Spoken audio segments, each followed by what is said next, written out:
Taiwan is bracing for even more Chinese military patrols in 2022 after Air Force flybys near the island doubled in 2021. Republican Texas Congressman Pat Fallon joins us now to discuss. Congressman, pulling back and looking at the big picture, there's an article in the Washington Post by Hugh Hewitt warning that China is now the free world's biggest threat. And he says the technological, military, and economic might of China is greater as 2021 comes to a close than the USSR was at the height of its power. Is China a bigger threat to the world than the USSR was during the Cold War?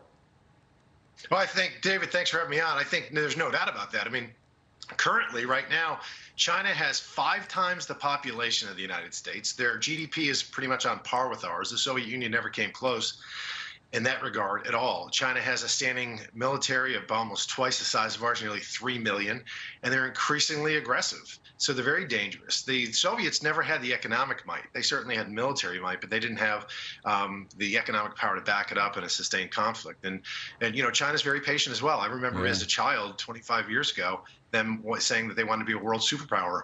And boy, they've reached that goal. They sure have. Well, so far we haven't had one of those Cuban Missile Crisis moments with China, but a lot of people are saying there's another island in the Far East called Taiwan, and that could be the choke point. Is that going to turn into what the Cuban Missile Crisis was for us back in the 60s?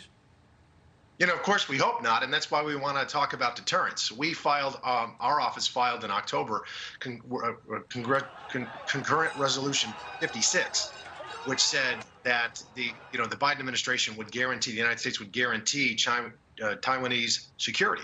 And unfortunately, that hasn't gone anywhere. And the Biden administration, it should be the Biden doctrine. He should say that, because if China knows that it's going to be a hot war with the United States if they attack Taiwan militarily, I don't think they'll do it. So I pray that they don't get increasingly aggressive. Well, the president did say it, and then the administration walked it back. I believe it was Jen Psaki, or maybe his Secretary of State, walked it back the next day and said, well, you know, we didn't mean to say anything that's not in our current treaty agreements. But you want something more forceful. I don't think it's going to come out of this administration. Do you?